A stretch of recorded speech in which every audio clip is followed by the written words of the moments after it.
Magandang umaga po sa ating lahat. Pakibati po yung katabi natin na Blessed Sunday to you. Hindi ko po alam kung aayon kayo sa akin kapag sinabi ko na hindi lahat ng galit masama. Well, alam natin, may galit na masama. At sa aking karanasan, may mga taong na-encounter sa buhay ko na minsan, magagalit sila dahil gusto lang nilang magalit.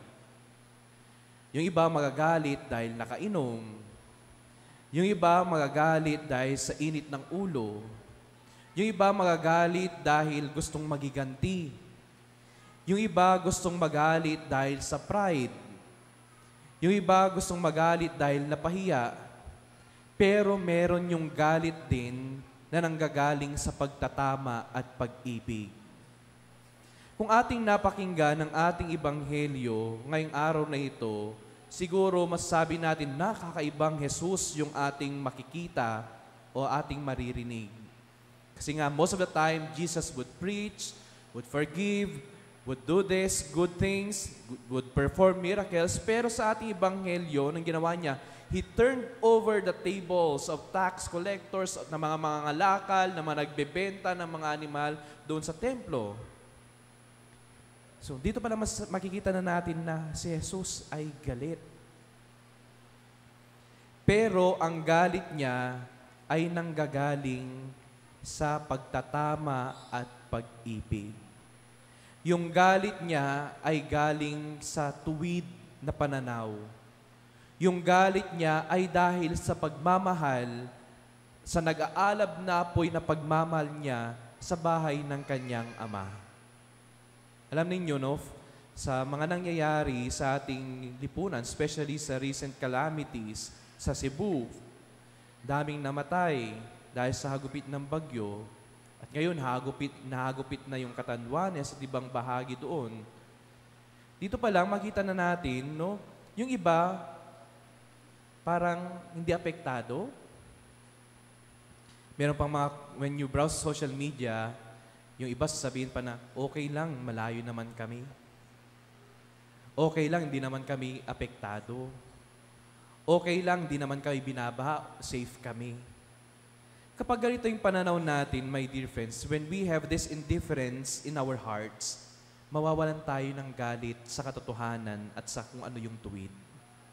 Ito rin nawawala, especially nowadays, ilan na lang sa atin yung nanggagalit kapag tayo ay inapi. Ilan na lang yung nagagalit kapag harap-harapan tayong niloloko. Ilan na lang sa atin yung nagagalit dahil hindi naman apektado, dahil hindi naman sila yung directly affected ng mga issues, wala silang galit sa kanilang puso, sabihin nila, okay na lang yan. I'm fine with my life. Okay na lang ito dahil hindi naman kami directly affected. Okay naman ito dahil may nakakain naman kami. Okay naman ito dahil maganda yung bahay namin. Okay naman ito dahil mas maganda yung buhay namin kumpara sa mga apektado. When we are indifferent, my dear friends, walang pakialam. Yung puso na yan, pwedeng payapa dahil walang problema, pero nawawalan ng apoy at hindi kompleto dahil hindi niya kayang ipaglaban kung ano yung tama at kung ano yung tuwid. Si Jesus, ito yung pinapakita niya sa atin. I think this is very timely for all of us, my dear friends. Siya nagalit, hindi dahil sa galit. Nagalit siya dahil gusto niyang itama kung ano yung mali. And when Jesus calls out, He calls the sin as it is. Wala siyang paligoy-ligoy. Kaya nga no, when we read the gospel, tatawagin pa niya yung mga kaibigan niya, sila Pedro, stay away from me, Satan. You're doing not the will of God, but the will of man. At ngayon, sinasabi niya, He turned over the table, sabi niya, luwabas kayong lahat. At wala siyang pag-aalinlangan na itama ang mali. Ngayon, kumusta tayo? When faced with many corruptions, not only in the government, in the church. When we are faced with corruption in our workplaces, meron pa rin bang galit sa pusong yan? Kapag may nakikita kang inaagawan, Kapag may hinagupit ng kung anumang kasamaan, meron pa rin bang apoy ng galit sa iyong puso? Or sabihin mo lang, okay na, tatahimik na lang ako. Okay na ito, safe naman ako. Okay na ito, hindi naman ako yung nawawalan. Kasi kapag ganun, kapag hindi natin tinatama yung mali, then we're not living out with what the second reading is telling us. Sabi doon, kayo ang templo ng Espiritu Santo at yung Espiritu Santo na yan ay banal and you are also banal. If we are the temple of the Holy Spirit and the Holy Spirit is holy, therefore every action should reflect that holiness. Kaya nga, ang celebration natin ngayon, di ba, ang pagtatalaga, dedication of the Lateran Basilica in Rome. Anong kinalaman natin doon? Yung Lateran Basilica, it's the mother of all churches. Kasi doon, yun yung katedral ng bishop ng Rome, who is also the Pope. The highest authority ng simbahan natin. So ngayon, pinag-uusapan natin yung church, the basilica. Pero alam natin na kapag ang usapin ay simbahan, hindi lang itong structure na ito, hindi lang yung basilica doon sa Rome. When we speak about the church or simbahan, tayo iyon. Kaya nga, kung alam natin yung katekismo natin, saan present si Jesus during misa? Sa pare, as acting in the person of Christ, sa banal na salita, sa Eucharistia, at sa mga tao. And we are the church. And we are expected to be holy at all times. At parte ng pagiging banal ay huwag mawala yung apoy sa puso para itama ang mali. Kaya nga ang hamon para sa ating lahat, there's no place for us to play safe. Kaya when we read the scriptures, sabihin doon, you cannot be hot nor cold. Hindi pwedeng doon sa gitna lang. Pwedeng oo ka or pwedeng hindi.